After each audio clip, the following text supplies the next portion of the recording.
तो देखो यहाँ पर हम बात किसकी कर रहे हैं, हम बात कर रहे हैं क्वेश्चन की। आज का सेशन शुरू करते हैं हम, ठीक है।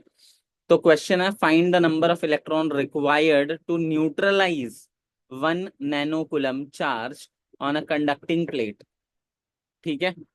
ओके, तो क्या अमाउंट ऑफ चार्ज होना चाहिए, नंबर ऑफ चार्ज पूछा है, ठीक है।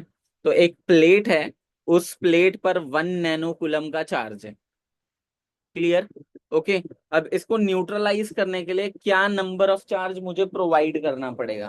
तो ये जो 1 नैनोकुलम का चार्ज है, ये पॉजिटिव चार्ज है, इसको न्यूट्रलाइज करने के लिए इक्वल नेगेटिव चार्ज चाहिए, ठीक है। तो अब अमाउंट ऑफ चार्ज नहीं, नंबर ऑफ चार्ज पूछा है, क्या नंबर ऑफ चार्ज चाहिए।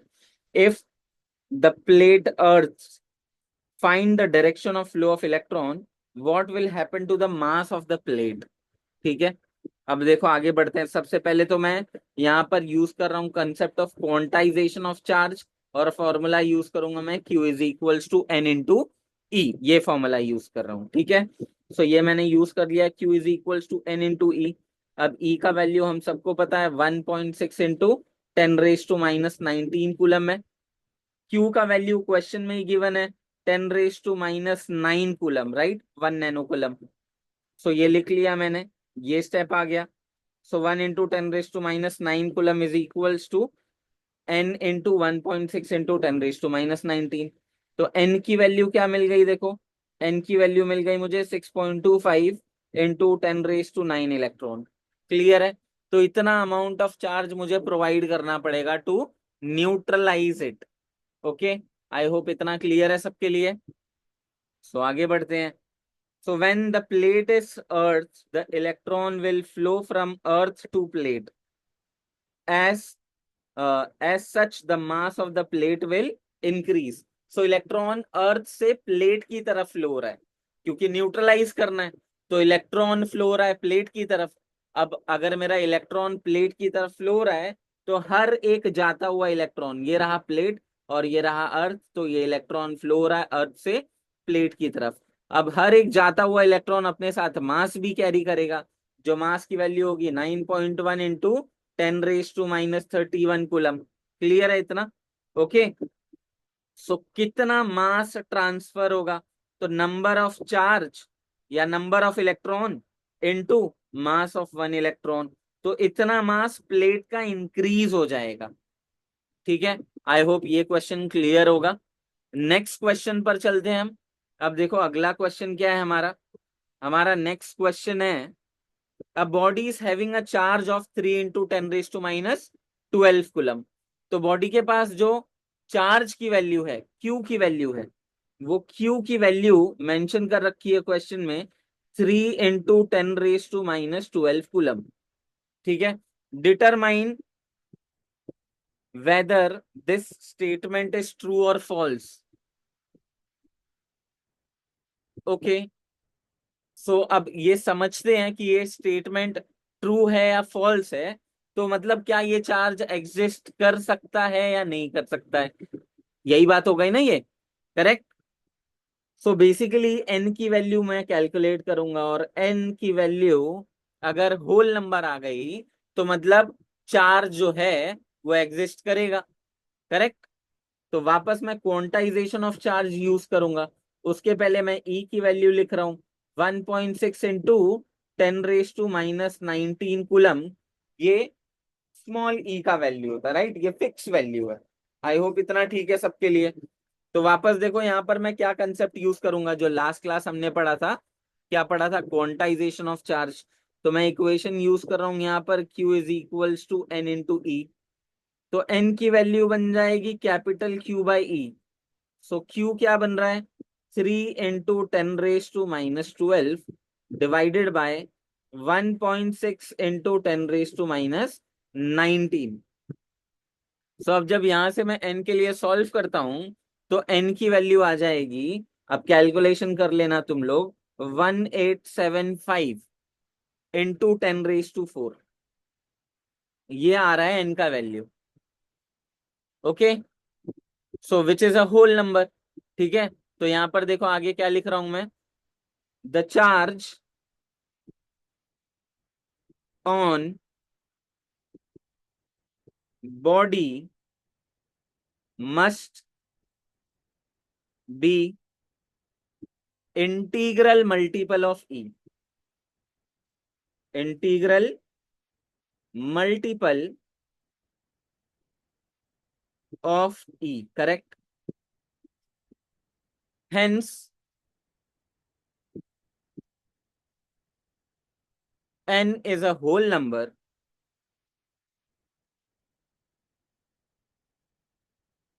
n is a whole number that is body can have this charge. ठीक है?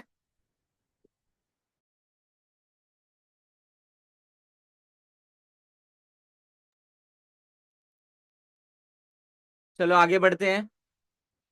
आई होप ये ठीक होगा सबके लिए।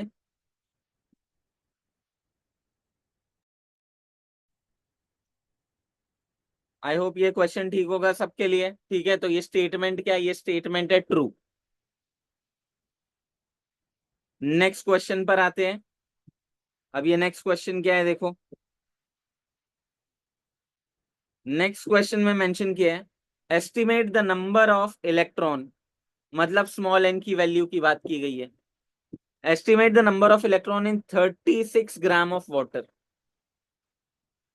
ठीक है, 36 gram of water. How much is the total negative charge on this electron? तो अब देखो, सबसे पहले तो हम क्या करेंगे, अगर नंबर ऑफ इलेक्ट्रॉन कैलकुलेट करना है, ठीक है, तो नंबर ऑफ इलेक्ट्रॉन कैलकुलेट करने से पहले सबसे पहले तो नंबर ऑफ मोल्स बनाएंगे। Number of moles. So number of moles क्या होता है? Number of mole is 36/18 mass by molecular weight. ठीक है, जिसकी वैल्यू क्या मिल गई? जिसकी वैल्यू मिल गई है 2। ये मिला नंबर ऑफ मोल्स। और अगर नंबर ऑफ मॉलिक्यूल्स ढूंढे तो नंबर ऑफ मॉलिक्यूल्स, तो नंबर ऑफ मॉलिक्यूल्स क्या बन रहा है देखो, 2 इंटू एवोगैड्रो नंबर, है ना? यही होता है ना number of molecule. Small N is n by N A, correct? Number of mole is number of molecule by Avogadro number. तो नंबर ऑफ मॉलिक्यूल क्या बन जाएगा? Number of mole into N A, वही तो लिखा है मैंने। क्लियर है इतना? ओके, तो ये बन जाएगा 2 इंटू 6.023 इंटू 10⁻²3। ठीक है, ये बन रहा है मेरा नंबर ऑफ मॉलिक्यूल्स। ओके, आगे बढ़ते हैं। Since 1 molecule of water, 1 molecule of water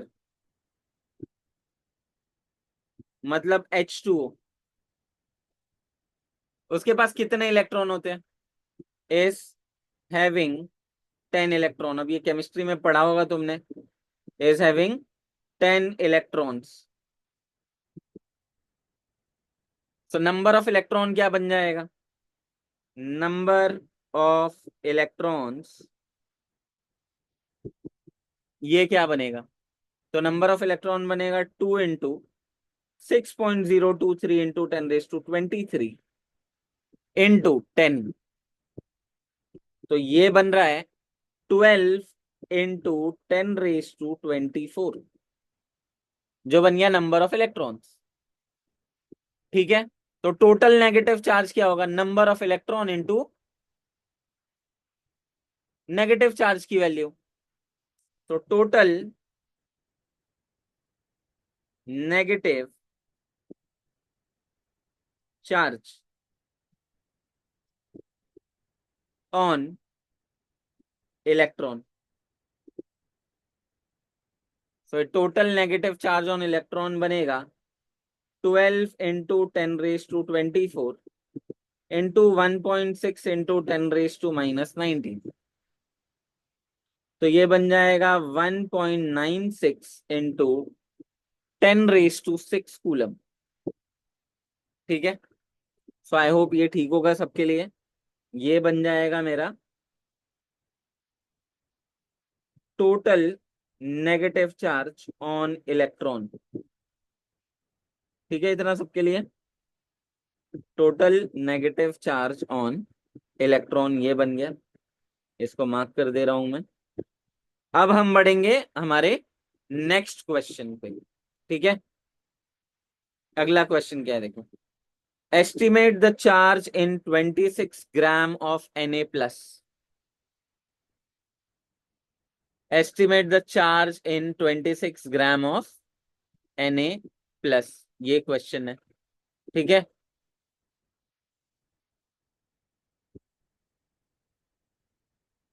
तो इसकी बात करते हैं। सबसे पहले तो नंबर ऑफ मोल्स ढूंढ सकता हूं मैं। एस्टिमेट द चार्ज ना, तो टोटल चार्ज पता करना है। तो टोटल चार्ज पता करने के लिए सबसे पहले तो नंबर ऑफ चार्ज होना चाहिए, नहीं होना चाहिए? नंबर ऑफ एटम्स पता होना चाहिए, नहीं होना चाहिए? होना ही चाहिए, करेक्ट। तो नंबर ऑफ मोल्स पहले तो बनाऊंगा, लास्ट क्वेश्चन की तरह ही। नंबर ऑफ मोल्स क्या बन जाएगा ये? तो नंबर ऑफ मोल्स बनेगा मेरा 26/13, जो बन जाएगा 2। तो नंबर ऑफ एटम क्या बनेगा? नंबर ऑफ एटम जो बनेगा ये बन जाएगा 2 × 6.023 इंटू 10⁻23। क्लियर है इतना? ओके, सो एक atom, one atom is having charge plus E, Na+ है ना। सो टोटल चार्ज क्या बन जाएगा? टोटल चार्ज यहां पर मिलेगा 2 × 6.023 इंटू 10⁻23 इंटू 1.6 इंटू 10⁻⁻19। तो ये क्या बन जाएगा? ये बन जाएगा 19 पॉइंट, कैलकुलेट कर लेना इसको, 19.27 इंटू 10⁻⁴ कूलम। ये बन जा रहा है मेरा total charge. Estimate the charge पूछा गया था, तो ये कर लिया हमने चार्ज को एस्टिमेट। आई होप ये ठीक है सबके लिए। ठीक है, ओके, चलो आगे बढ़ते हैं। अगला सवाल, क्वेश्चन है how many electron are in 1 coulomb of negative charge. तो question number 9, number of electrons पूछा गया। क्यू की वैल्यू दे रखी है मुझे 1 कूलम। एन की वैल्यू पूछी गई है मुझसे, राइट। ओके, और ई का वैल्यू पता है मुझे क्या है, 1.6 इंटू 10⁻⁻19। तो वापस क्वांटाइजेशन ऑफ चार्ज ये कंसेप्ट यूज कर सकता हूं मैं, Q is N E. So N is capital Q by small e, which is 1 divided by 1.6 into 10⁻⁻19 coulomb. ठीक है, अब 1/1.6 क्या होता है? 0.625। ठीक है, तो जिसको मैं लिख सकता हूं 6.25 इंटू 10⁻18। आई होप इतना ठीक होगा। ये आ गया मेरे क्वेश्चन का ए पार्ट। अब अगर मैं अपने क्वेश्चन के बी पार्ट की बात करूं, तो क्वेश्चन का बी पार्ट क्या है देखो। How many electron are in, sorry, 1 coulomb of charge, ये तो कर लिया। What is the true test of electrification? ठीक है, अट्रैक्शन और रिपल्शन। अब सुनना ध्यान से, क्वेश्चन में ये पूछा गया है कि कोई भी बॉडी इलेक्ट्रिफाइड है, मतलब उसने चार्ज गेन किया है, चार्ज लूज किया है। तो इलेक्ट्रिफिकेशन का जो ट्रू टेस्ट है वो क्या होता है? बॉडी को अट्रैक्शन शो करना चाहिए या रिपल्शन शो करना चाहिए? तो जनरल सी बात है, इसका आंसर है रिपल्शन। इसका आंसर है रिपल्शन। अच्छा, अब इसका आंसर रिपल्शन क्यों है?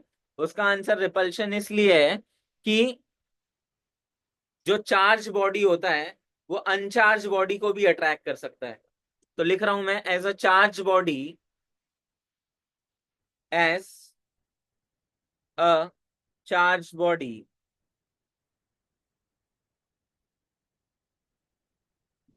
Can attract uncharge body. और देखो, अट्रैक्शन हमको किस में देखने मिलता है? ग्रेविटेशन में भी देखो हमें अट्रैक्शन देखने तो मिल ही जाता है ना। ग्रेविटेशन में रिपल्शन थोड़ी देखने मिलता है। तो इसलिए इलेक्ट्रिफिकेशन का जो ट्रू टेस्ट है दैट इज रिपल्शन। ठीक है। Can a body have a charge of 0.8 into 10⁻⁻19 coulomb? Question का सी पार्ट। अब देखो वापस, ऐसे तो हमने बहुत सारे क्वेश्चन किए। क्यू की वैल्यू दे रखी है मुझे 0.8 इंटू 10⁻⁻19 कूलम, और ये पूछा है कि क्या कोई बॉडी ये चार्ज कंटेन कर सकता है क्या? अगर मैं इसको सॉल्व करता हूँ और एन की वैल्यू मुझे इंटीजर आ जाएगी तो ये चार्ज पॉसिबल है, अगर नहीं आएगी तो ये चार्ज पॉसिबल नहीं है। So Q is N E, so N is Q by E. Correct. तो Q की वैल्यू है 0.8 इंटू 10⁻⁻19, और E की वैल्यू 1.6 इंटू 10⁻⁻19। तो यहां से N को क्या लिख सकता हूं? 8/16। 8/16 इज वॉट? 1/2। तो N की वैल्यू क्या आ रही है? 0.5। क्या ये इंटीजर आ रहा है? नहीं आ रहा है। तो क्वेश्चन में देखो क्या पूछा था, can a body have a charge of this coulomb? No. अच्छा, why no? Because a charge is quantise, और यहां पर वो चीज फॉलो ही नहीं हो रही है, तो इसलिए ये पॉसिबल नहीं है। क्लियर है? ओके, चलो आगे बढ़ते हैं। नेक्स्ट क्वेश्चन क्या है देखो। If only one charge is available, can itself be used to obtain charge many times greater than itself in magnitude? yes, बिल्कुल पॉसिबल है। कैसे पॉसिबल है, अब वो देखना। सो ये कंसेप्ट हम आने वाले क्लास में पढ़ेंगे भी, एक सेपरेटली वीडियो रिकॉर्ड करेंगे है ना इसके ऊपर। ठीक है। ओके, मेथड ऑफ चार्जिंग पर। तो मान लो ये बॉडी है पॉजिटिवली चार्ज, इसके सामने मैं एक न्यूट्रल स्फीयर रख दूं, मतलब equal number of positive and equal number of negative charge. और अगर इस स्फीयर को मैं इसके क्लोजर लेकर आऊं, ठीक है, तो ये क्या करेगा? नॉर्मल सी बात है कि ये सारे नेगेटिव चार्ज को अपनी तरफ अट्रैक्ट कर लेगा, अपने नियर एंड पे नेगेटिव चार्ज को अट्रैक्ट कर लेगा, और उसके फार अवे एंड पर बाकी सारे पॉजिटिव चार्ज होंगे। बात आ रही है समझ में? क्लियर है? और जैसे ही मैं स्फीयर को ग्राउंड करूंगा, ठीक है, या कुछ भी करके इस स्फीयर को जब मैं ग्राउंड कर रहा हूं, तो एक चार्ज ग्राउंडेड हो जाएगा और स्फीयर फाइनली चार्ज हो जाएगा, हाँ या ना? करेक्ट। तो अब जरूरी नहीं है कि रॉड पर बहुत सारे चार्ज हो, अगर एक चार्ज भी हुआ तो ये बाकी सारे चार्जेस को अट्रैक्ट करेगा अपनी तरफ। So yes, this is possible by what? By induction phenomena. ठीक है। Yes, by induction. इतना ठीक है सबके लिए? ओके।